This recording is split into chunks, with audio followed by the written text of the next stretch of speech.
Hello friends, कैसे हैं आप सब। मैं हूं आपका दोस्त समीर और स्वागत है आप लोगों का मेरे एक नए ब्लॉग के अंदर।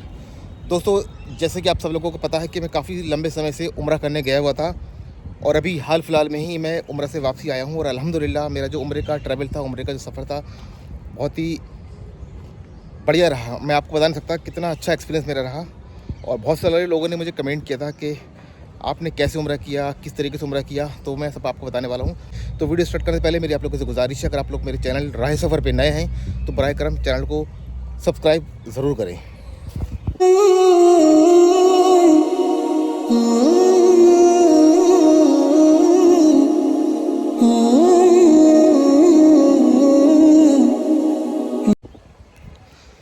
तो दोस्तों, मैं आपको बता रहा हूँ कि मैं उम्रा करने कैसे गया था। पहले मैंने किसी एजेंट के थ्रू, मतलब मेरे पास किसी ने मैसेज भेजा था कि सस्ते में उम्रा करें, तो उन्होंने मेरे को 55,000 रुपये का रेट दिया था, जो कि मुझे काफ़ी डाउटफुल लगा। और जब मैं उनके पास गया, उनके ऑफ़िस में गया, दिल्ली का ही ऑफ़िस है, मैं नाम नहीं बताऊंगा क्योंकि कुछ टर्म्स कंडीशन है और कुछ मैं नहीं चाहता किसी की बदनामी हो। उन्होंने मुझे 55,000 रुपये का पैकेज दिया था। जब मैं उनके पास गया तो वो जो सारी रकम एक साथ मांग रहे थे मुझसे कि आपको जो है सारी रकम एक साथ जमा करनी है, और जो मुझे पैकेज दे रहे थे वो दे रहे थे 3-4 महीने के बाद का, आगे की डेट का दे रहे थे, 3 महीने 4 महीने की कह रहे थे कि वो मुझे जाना था एक्चुअली जनवरी में, जैन के महीने में, लास्ट मंथ में। बट मुझे दे रहे थे वो ईद बाद का पैकेज कि आपको 55,000 में पैकेज मिलेगा ईद बाद। हो सकता है 55,000 में से भी हम आपके 2-4 हज़ार रुपये कम कर दें। तो फिर मैंने उनसे होटल के बारे में पूछा कि होटल कौन सा रहेगा, मुझे नाम बताइए होटल का, कौन कौन सी ज़ारतें इसमें कवर करेंगे। तो उन्होंने इसमें कुछ भी बताने से मना कर दिया। उन्होंने कहा कि हरम से आपको कम से कम 1 से 1.5 किलोमीटर की दूरी पर आपको होटल मिलेगा। तो दोस्तों, सबसे पहली बात यह है कि 1 से 1.5 किलोमीटर अगर आप अपने मुंह से कह रहे हैं तो मान के चलिए आपको जो वहाँ का हरम के पास का होटल मिलेगा कम से कम 2 से 3 किलोमीटर मान के चलिए, क्योंकि वो कम बताते हैं लेकिन डिस्टेंस ज़्यादा होता है। और ज़ारतों के बारे में उन्होंने मुझे कुछ नहीं बताया, कौन सी हेडलाइंस देंगे तो ये उन्होंने कुछ नहीं बताया। तो दोस्तों, अगर आप लोगों को कोई ये सस्ता उम्रे का पैकेज का झांसा दे रहा है तो इसमें ना आए। हाँ, हो सकता है कि आपको वो पैकेज दे भी दें, बट आपकी फ़्लाइट जो है काफ़ी अनकंफर्टेबल जर्नी होगी, यानी कि आपको डायरेक्ट फ़्लाइट नहीं मिलेगी। अमूमन जो लोग उम्रा करने जाते हैं उनकी डायरेक्ट फ़्लाइट होती है सऊदी से, लेकिन वो लोग आप लोगों को सस्ता टिकट देंगे। जो आज की डेट में सबसे थर्ड क्लास फ़्लाइट है वो है एयर अरेबिया, जो कि शारजा होती हुई जाती है। आप लोगों का शारजा में कनेक्टिंग फ़्लाइट होगी, वेटिंग लेआउट हो सकता है आपका कम से कम 6-7 घंटे का, 8-9 घंटे का, 10-11 घंटे का, या फिर शारजा ना होते हुए आपकी कनेक्टिंग फ़्लाइट हो सकती है किसी दूसरी कंट्री से, जैसे ओमान है, मस्कट है, कुवैत है, और जो नियर बाई मुल्क हैं, बहरीन है, तो वहाँ से हो सकती है। इसमें आपको काफ़ी लंबा रुकना पड़ेगा। तो वो लोग जो सस्ता उम्र देते हैं वो पहले से उन लोगों के पास टिकट की बुकिंग रहती है, सस्ते फेयर उठाते हैं। अमूमन अगर आप उम्रा करने जा रहे हैं तो जो रिटर्न का जो टिकट आता है तकरीबन आता है 30 से 40 हज़ार रुपये के बीच की कॉस्टिंग आती है। बट वो लोग कनेक्टिंग फ़्लाइट जुगाड़ तोगाड़ से उठा लेती हैं, सस्ती मद्दी फ़्लाइट, चाहे आपको कितनी ही मुश्किलात का सामना करना पड़ रहा है। जब वहाँ पहुँचते हो तो आपको होटल में, जैसे कि आपने 14 दिन का 15 दिन का पैकेज बुक कराए, तो हो सकता है एक दिन पहले ही आपसे चेकआउट करा दिया जाए, आपका सामान रख दिया जाए। जो होटल का चेक इन काउंटर होता है, रिसेप्शन, वहाँ पर आपका सामान रख दिया जाएगा। आपको बोला जाएगा कि आपकी अर्ली मॉर्निंग आपको बस लेकर जाएगी जिद्दा। बट आप अर्ली मॉर्निंग खाली तो कर देते हो।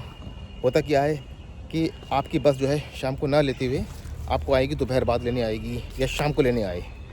तो ऐसा बहुत सारा जो मिसमैनेजमेंट होता है सस्ते उम्रे के चक्कर में।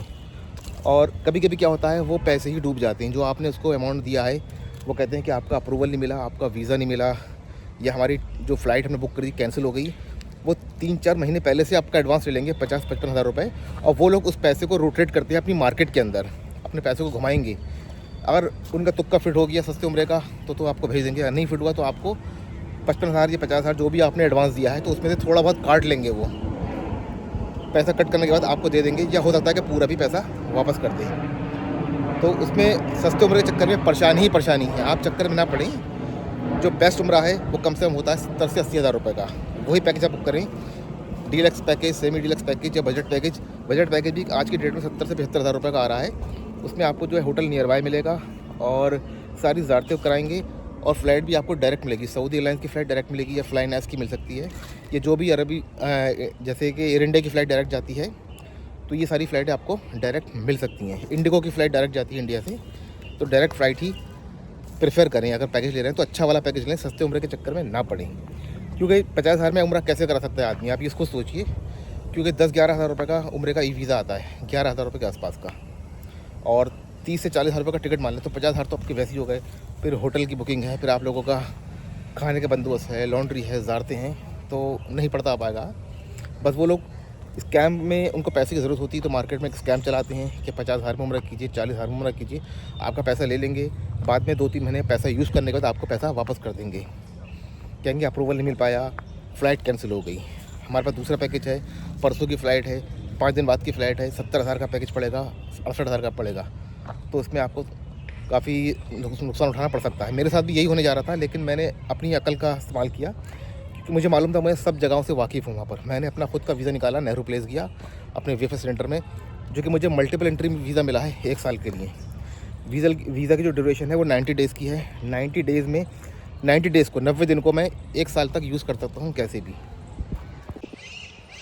तो दोस्तों अगर बात करूँ मैं अपने उम्रे की, तो अल्हम्दुलिल्लाह मेरा उम्रे का एक्सपीरियंस तो बहुत ही शानदार रहा, क्योंकि मैंने अपना खुद का वीज़ा लिया था और मुझे भी डायरेक्ट फ़्लाइट नहीं मिल पाई थी। लेकिन मुझे कोई ख़ास तकलीफ़ नहीं हुई क्योंकि मैं हैबिचुअल इन चीज़ों से ट्रैवल मैं मोस्टली करता रहता हूँ। तो सबसे पहले मैंने अपना वीज़ा लिया था, टिकट निकाला था मैंने मस्कट की जो है ओमान एयर। मस्कट से मेरी कनेक्टिंग फ़्लाइट थी, मुश्किल से 3 या 4 घंटे का लेआउट था। मैं मदीना डायरेक्ट पहुँचता हूँ, मदीने की ज़ब्ज़ारते मुझे एक चीज़ पता है कि कहाँ पर बस से जाना है, कहाँ पर टैक्सी से जाना है। और अगर आप किसी ट्रैवल एजेंट के थ्रू जाते हो तो आपको टाइम टेबल में ध्यान रखना है कि अगर ट्रैवल एजेंट ने बोल दिया है आपको कि तमाम जितने भी ज़ायरीन हाजी आए हैं उम्रा करने के लिए, तो सब लोगों को 7 बजे रिसेप्शन में जाना है, सुबह बस लेकर चली जाएगी। तो अगर जो नहीं उठ पाता है, टाइम से नहीं पहुंच पाता है, तो उसकी जो ज़ारतें मिस हो जाती हैं, फिर आपको टैक्सी से जाना पड़ता है। टैक्सी वाले बहुत ही मोटा चार्ज कर लेते हैं नए बंदे से। तो दोस्तों मैं बदर की ज़ारतें और मदाने वो जितनी भी मुख्तलिफ ज़ारतें हैं मदीने की, मक्के की, सब मुझे A to Z पता है।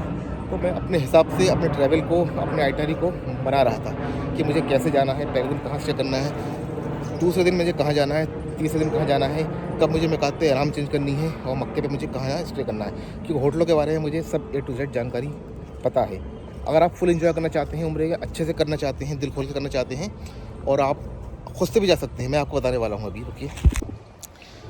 अगर आप खुद से अपना उम्रा डिज़ाइन कर रहे हैं, तो अगर आपका कोई रिलेटिव या कोई रिश्तेदार वहाँ सऊदी में जॉब कर रहा है, जद्दा में या मक्का में, मदीने में, तो आपके लिए बहुत ही बढ़िया है, क्योंकि आपको फिर होटल का चार्ज नहीं देना पड़ता है और खाने पीने की व्यवस्था आपकी अच्छे से हो जाती है। आपको करना क्या है, सिर्फ अपना वीज़ा निकालना है यहाँ से, वीएफएस सेंटर से अपना अपॉइंटमेंट बुक करना है। और जो मल्टीपल एंट्री का वीज़ा होता है वो होता है तकरीबन 13-14 हज़ार 15 हज़ार के आसपास रहता है, क्योंकि ना उसका रेट घटता बढ़ता रहता है उम्र के हिसाब से। इंश्योरेंस पॉलिसी होती है, उसका चार्ज कभी बढ़ जाता है, कभी घट जाता है। तो मेरा जो चार्ज आया था वो 14,400 रुपये का आया था। फिलहाल मुझे 1 साल के लिए मल्टीपल एंट्री वीज़ा मिला है 90 दिन के लिए। इन 90 दिनों को मैं 1 साल में कभी भी यूज़ कर सकता हूँ। तो आपने क्या करना है, वीज़ा ले लेना है, और जितने भी जो हज टूर वाले होते हैं इनसे आप रब्ता रखें, इनके टच में रहें। इनको बोलिएगा कि कोई भी सस्ती फ़्लाइट हो तो मेरे लिए बुक कर दें, 1 महीने बाद की, 2 महीने बाद की। तो मैंने भी ऐसे किया था, मुझे सस्ता फेयर मिल गया था दिल्ली से मदीने का। तो उसकी जो कॉस्टिंग पड़ी थी, वैसे सिस्टम पे जो ऑनलाइन फेयर आ रहा था वो आ रहा था तकरीबन 40,000 रुपये का वन साइड, दिल्ली से मदीना। लेकिन वो मुझे जो टिकट मिला था मात्र मिला था 16,000 रुपये में। 16,000 का मुझे टिकट मिला था दिल्ली से मदीने के लिए, और वापसी का टिकट तो मुझे उससे भी सस्ता मिला था वाया बहरीन गल्फ एयर का, जिसकी कॉस्टिंग थी 11,500 रुपये का। तो तकरीबन 28,000 रुपये में मेरा टिकट हो गया था आने जाने का। उसके बाद मैंने अपने हिसाब से मदीने में रूम लिया, जो कि मदीने के रूम की मेरी पर डे की कॉस्टिंग थी 80 रियाल पर डे। 80 रियाल यानी कि एक दिन के तकरीबन 1700 रुपये हो गए इंडिया के। और जो उसकी लोकेशन थी बिल्कुल प्राइम लोकेशन थी मदीना मुनव्वरा में। ये मस्जिद बिलाल है, मस्जिद बिलाल के पास मेन मार्केट है, वहाँ बहुत सारे सी जो ऑर्डनरी होटल हैं, बजट होटल, वहाँ पे अपना खुद से रूम ले सकते हैं। या अगर आपका कोई रिलेटिव है मदीने में तो बहुत ही बढ़िया ऑप्शन है आपके पास। मैंने वहाँ, हालांकि मेरे रिलेटिव भी थे, मेरे दोस्त भी थे, लेकिन मैंने जाना मुनासिब नहीं समझा। तो फ़िलहाल मदीने के मैं रुकता हूँ, ज़ारतें करता हूँ, नमाज़ें पढ़ता हूँ, और किस जगह कैसे जाना है तो मुझे ख़ुद को आइडिया था। मुझे अरबिक बोलना आती है अल्हम्दुलिल्लाह, किसी चीज़ की मुझे कोई परेशानी मुश्किलात नहीं हुई। फिर 3-4 दिन मदीने में मैंने स्टे किया। उसके बाद मैं पहुँच जाता हूँ मक्का अल मुकर्रमा। वहाँ पर भी मैं इब्राहिम खलीलुल्लाह रोड पर एक होटल लेता हूँ, वहाँ स्टे करता हूँ। तो अल्हम्दुलिल्लाह मेरा जो टोटल खर्चा हुआ 1 लाख रुपये भी नहीं आया। जी हाँ, क्योंकि कुछ सारे दोस्त थे, बहुत सारे मेरे रिलेटिव रहते थे, उन लोगों ने मेरी दावत कर दी, किसी ने लंच पे बुलाया, किसी ने डिनर पे बुलाया। और बहुत सारे मेरे दोस्त थे, क्योंकि मैं ट्रैवल लाइन से जुड़ा हुआ हूँ, मेरा भी अपना खुद का मैन पावर का ऑफिस है। तो बहुत सारे जो कैंडिडेट्स हैं जो मेरे थ्रू गए हुए हैं, उन लोगों ने दावत पे बुलाया, किसी ने खब्सा खिलाया, किसी ने फ़ाहम खिलाया। तो अल्हम्दुलिल्लाह जो मेरी कॉस्टिंग आई थी इसमें 80 से 90 हज़ार रुपये की आई थी। इसमें बहुत सारी मैंने ज़ियारतें करी हैं। मैं मदाइन साले भी गया और जो खैबर का किला है वहाँ भी गया था। मेरी हालाँकि वहाँ मुझे एंट्री नहीं मिल पाई थी, लेकिन बाहर से ही मैंने उसका थोड़ा सा व्लॉग बना लिया था। और बहुत सारी मैंने ज़ियारतें करी जो कि 80-90 हज़ार में मैंने बेहतरीन एंजॉय किया, ज़ियारतें करी, बहुत अच्छे से मेरा उम्रा भी मुकम्मल हुआ अल्हम्दुलिल्लाह। तो अगर आप लोगों का कोई रिश्तेदार है या फिर आप लोग वहाँ सऊदी में रह चुके हो, आपको अरबी बोलना आती है, तो आप लोग भी खुद से जा सकते हैं। खुद से जाने में ये बेनिफिट है कि आपको ट्रैवल एजेंट पर डिपेंड नहीं होना है कि अगर ट्रैवल एजेंट ने कह दिया है कि आप 7 बजे रिसेप्शन पे आ जाना, बस छूट जाएगी, तो बस छूट जाएगी, फिर आपको दोबारा ज़्यारत नहीं कर मिलेगी, वरना फिर आपको खुद से जाना पड़ेगा टैक्सी करके। लेकिन खुद के वीज़े में ये सिनेरियो नहीं है। आप जो है अपने हिसाब से इसको डिज़ाइन कर सकते हो। आपकी मर्ज़ी 7 बजे उठो, आपकी मर्ज़ी है 8 बजे उठो, आपकी मर्ज़ी है 9 बजे उठो। आप खुद के अपनी मर्ज़ी के मालिक हो, जहाँ चाहो स्टे करो, जहाँ चाहो रहो, जैसे चाहो खाना खाओ। क्योंकि शिकायतें भी आती हैं बहुत सारे जो हज टूर की तरफ से जाते हैं कि खाना पसंद नहीं आया। कुक जो कभी हैदराबाद का होता है, कभी कुक बिहार साइड का होता है, कभी कुक पाकिस्तान का होता है, तो अमूमन लोग शिकायत करते हैं कि खाने में मज़ा नहीं आ रहा है, ये खाने में मसाले तेज़ हैं, कोई कहता है मसाले हल्के हैं, कोई कहता है खाना बहुत ही सीटा है, कोई कहता है बहुत ही फीका है। तो अमूमन अपने हिसाब से आप खाना खा सकते हो। मदीने में बहुत सारे इंडियन पाकिस्तानी रेस्टोरेंट हैं और मक्का अल मुकर्रमा में बहुत सारे पाकिस्तानी रेस्टोरेंट हैं। तो ये था मेरा उम्रे का एक्सपीरियंस। और आपको मैं बताऊँ, अगर आप उम्रा करने जा रहे हो तो कौन कौन सी तब्दीलियाँ हुई हैं वहाँ पर, जो वहाँ की जो मिनिस्ट्री है, हज मिनिस्ट्री है, तो उन लोगों ने अभी कौन कौन सी जो है तब्दीलियाँ की हैं, वो मैं आपको बताना चाह रहा हूँ। तो दोस्तों, सबसे पहले अगर आप उम्रा करने जा रहे हो तो आपको अपने अच्छे से पैकिंग करनी है। आपको अपनी लोअर जो नाइट वेयर्स होती है, आपके स्लीपिंग सूट्स होते हैं, कम से कम 2 से 3 आपको रखना है, हर हाल में रखना है। अंडर गारमेंट आपको ज़्यादा तादाद में रखना है, ठीक है। खुदा न खास्ते कभी भी उसकी ज़रूरत पड़ सकती है आपको अंडर गारमेंट्स की। और आपको अच्छे से टॉवल रखना है अपनी, और कम से कम 4 से 5 आपको कुर्ते पजामे रखनी है। हालांकि लॉन्ड्री वहाँ पर फैसिलिटी होती है होटल में, अगर नहीं है तो बाहर से भी आप अपने कपड़ों को वॉश करा सकते हो। और कुछ मेडिसिन रखनी है, क्योंकि सडनली क्लाइमेट चेंज होता है। आप दूसरी कंट्री जा रहे हो तो वहाँ का क्लाइमेट अलग है, हवा पानी चेंज होता है, तो हल्की सी तबीयत ख़राब हो सकती है। बहुत से लोग जिनकी इम्यूनिटी कमज़ोर होती है, तो उन लोगों को हल्का सा बुखार वगैरह का आ जाता है, नज़ला हो जाता है। तो इस बात का ख्याल रखें।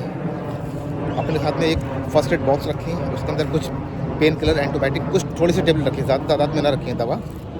और वहाँ पर धूप बहुत तेज़ पड़ती है। अगर आप मक्के की ज़ियारतें करने जाओगे स्पेशली, तो वहाँ पर इतनी धूप तेज़ पड़ती है कि आपकी स्किन जो है जल सकती है। देखिए मेरे यहाँ पर स्पॉट पड़ गया है इसकी वजह से, क्योंकि मैंने जो सनस्क्रीन होती है वो ले आना भूल गया था। आप लोग सनस्क्रीन को रखना, ले जाना बिल्कुल भी ना भूलें। सनस्क्रीन आपको ले जानी है वहाँ पर। और दूसरी चीज़, हो सकता है कि आपको लॉन्ड्री ना भी मिले या फिर आप अफोर्ड ना कर पाओ, तो अगर आपके लगेज में जगह है तो छोटी सी प्रेस, छोटी सी आयरन अपने साथ में रखें, ताकि अपने रूम में ही आप इस्त्री कर सकें, प्रेस कर सकें। ये चीज़ हो गई। और उम्रा करने का जो सही वक्त है वो है नवंबर से लेके मार्च तक का। दोस्तों बेहतरीन टाइम है। जिस टाइम मैं मदीना मुनव्वरा में उतरा था, मैं लैंड किया था, तो उस टाइम बहुत सर्दी थी वहाँ पर, लेकिन दिन का मौसम माशाल्लाह बहुत साफ था, धूप खिली हुई थी और ठंडी ठंडी हवाएं चल रही थी। तो बहुत ही सही मौसम है नवंबर से लेके मार्च तक का उम्रा करने का। और दोस्तों एक चीज़ यहाँ पर मैंने ऑब्ज़र्व करी कि किसी भी बुज़ुर्ग को, किसी भी ओल्ड एज पर्सन को आप अकेले ना भेजें। आपकी फैमिली में कोई बुज़ुर्ग है, आपकी मम्मी हैं, दादी हैं, दादा हैं, या वालिद साहब हैं, आपके बहुत ज़ईफ़ हैं, बुज़ुर्ग हैं, चल नहीं सकते हैं, तो प्लीज़ उनको किसी के भरोसे ना भेजें। क्योंकि बहुत सारी मैंने ऐसे इंसिडेंट मेरे सामने आए। कुछ लोग बूढ़े बुज़ुर्ग थे, अकेले आए हुए थे, उनको अपना जो ग्रुप के लोगों को नहीं मिल पा रहे थे, वो लोग घूम चुके थे कि उनको पता नहीं था कि किस ग्रुप के थ्रू आए हैं, नंबर कैसे लगाना है, कॉन्टेक्ट कैसे करना है। और मेरे एक रिलेशन में ही, मेरे जान में एक शख्स आए हुए थे, तो उनके साथ में 2 बुज़ुर्ग लेडी थी, उनकी तबीयत ख़राब हो गई थी क्योंकि उन्होंने उम्रा किया था। उम्रे में तवाफ़ करना होता है, सफ़ा मारवा की फॉर्मेलिटी करना होती है, तो उस पर बहुत एनर्जी वेस्ट होती है। और तो इस वजह से बुज़ुर्ग लोगों की शुगर लेवल डाउन हो जाता है या बीपी डाउन हो जाता है। तो इस बात का ध्यान रखें, किसी भी बुज़ुर्ग को अकेले ना भेजें उम्रा करने, साथ में लेकर आएँ। क्योंकि तवाफ़ के 7 चक्कर बहुत मुश्किल से होते हैं, और सफ़ा मारवा की जो फॉर्मेलिटी होती है वो 7 चक्कर, इनमें बड़े बड़े अच्छे लोगों की एनर्जी जो है कम हो जाती है, लो हो जाती है। तो बुज़ुर्ग लोग जो बीमार रहते हैं अक्सर, तो उन लोगों को अकेले ना भेजें, साथ में लेकर आएँ, या साथ में किसी को भेजें, अपने किसी फैमिली मेम्बर को, जो उनकी देखभाल अच्छे से कर सके। उनको व्हील चेयर पर आप अपना उम्रा कराएँ, तवाफ़ कराएँ, व्हील चेयर पर आप सफ़ा मारवा की फॉर्मेलिटी करवाएँ। तो दोस्तों ये सारी चीज़ें आपको ध्यान में रखनी है। और दूसरी चीज़ ये, सऊदी गवर्नमेंट ने बहुत सारी चेंजेस कर दी हैं। पहले तो तवाफ़ का मसला ये था कि आप किसी भी वक्त अंदर जाकर खाने काबा का तवाफ़ कर सकते हैं, चाहे आपने उम्रा किया है या नहीं किया है। लेकिन अब ऐसा नहीं है। अंदर जाने के लिए आपको एहराम पहनना लाजमी है। अगर आपके बदन पर एहराम नहीं है तो आपको हरम शरीफ के अंदर एंट्री नहीं मिलेगी। एहराम पहनना लाजमी है। या मेरे साथ भी ऐसा हुआ था कि मैंने पहले तो तवाफ़ कर लिया, उम्रा मुकम्मल कर लिया, मैं दोबारा सोचा कपड़े उतार के कि अंदर जाकर, कपड़े मैंने चेंज कर लिए थे, अपने नए कपड़े लेकर गया था वहाँ से। फिर मैंने सोचा कि ना खाना काबा के सामने नमाज़ पढ़ ली जाए और वहाँ पर 2 नफिल पढ़े जाएँ, फिर तवाफ़ किया जाए। लेकिन मुझे वहाँ के जो सिक्योरिटी गार्ड्स थे वहाँ के सऊदी के, जो भी वहाँ के इंतज़ामिया कमेटी के मेंबर वगैरह थे, उन लोगों ने मुझे अंदर जाने से रोक दिया। उन्होंने कहा अंदर सिर्फ हाजियों की एंट्री है, जो एहराम पहना हुआ होगा उसी को एंट्री मिलेगी। तो मुझे बहुत अफसोस हुआ। फ़िलहाल तो मैंने ज़ारत तवाफ़ कर लिया। जो ज़ारत तवाफ़ ऊपर से करते हैं, ऊपर जो उन्होंने बना रखा है अपने तवाफ़ करने का फ्लाईओवर टाइप का फुट ब्रिज, तो वहाँ से मैंने तवाफ़ किया। लेकिन फिर दूसरी मैंने क्या करा कि दूसरा उम्र तो मैंने नहीं किया, लेकिन अपने रूम से ही मैंने एहराम पहन के आ गया। जैसे ही मैं एहराम पहन के आया तो उन लोगों ने मुझे एंट्री दे दी। जी हाँ, विदाउट एहराम के हरम शरीफ के अंदर एंट्री नहीं है। और मदीना मुनव्वरा में एक है रियाजुल जन्ना, वहाँ पर 2 रकात नमाज नवाफिल पढ़ने के लिए भी आपको परमिशन की ज़रूरत है। एक नुसुक ऐप होता है, उसको आप इंस्टॉल करना पड़ेगा। उस पर आपको अपॉइंटमेंट बुक करके देंगे, वो कल की है परसों की है, तो उसी टाइम के अकॉर्डिंग आपको जाना है। पहले क्या था, आप किसी भी वक्त जा सकते हो, नुसुक ऐप की ज़रूरत नहीं पड़ती थी। आप किसी भी टाइम जाकर वहाँ पर 2 रकात नमाज नवाफिल के पढ़ते थे, क्योंकि वो रियाजुल जन्ना जन्नत का तोड़ा है। इसी वजह से वहाँ की अहमियत बहुत ख़ास हो जाती है। तो दोस्तों, ये थोड़ी बहुत जानकारी थी, थोड़ा बहुत मेरा एक्सपीरियंस था जो कि मैंने आपके साथ शेयर करा है। अगर आपको ये एक्सपीरियंस, ये व्लॉग मेरा छोटा सा अच्छा लगा हो तो इसको लाइक करें, शेयर करें और कमेंट में बताएं आपको कैसा लगा व्लॉग। ठीक है, मिलते हैं अगले व्लॉग में बहुत जल्दी इंशाल्लाह। और दोस्तों, हाँ, मैं आपको बताना भूल गया एक बात। इंशाल्लाह मैंने वीज़ा अप्लाई किया है फ़लस्तीन के लिए। जी हाँ, मैं जा रहा हूँ बैतुल मुक़द्दस, मस्जिद अक़सा के अंदर नमाज़ पढ़ने के लिए। वहाँ की मुख्तलिफ़ ज़ारतें हैं फ़लस्तीन की, वो मैं आपको करके दिखाऊँगा। और फ़लस्तीन के साथ में हो सकता है कि मैं मिस्र भी जाऊँ, वहाँ पर बहुत सारी मुख्तलिफ़ ज़ारतें हैं, वो भी मैं आपको अपने व्लॉग में करके दिखाने हूँ आने वाले व्लॉग में। फ़िलहाल मैंने अभी वीज़ा अप्लाई किया है फ़लस्तीन के लिए। इजरायली अथॉरिटी के जाना पड़ता है, तो वीज़ा अप्रूव कर देंगे अगर, तो इंशाल्लाह फिर आपको वहाँ के व्लॉग देखने को मिलेंगे। तो मिलते हैं अगले व्लॉग में बहुत जल्दी, आपसे मुलाकात होगी। जब तक देखते रहिए राह सफ़र। अल्लाह हाफ़िज़, शब ख़ैर।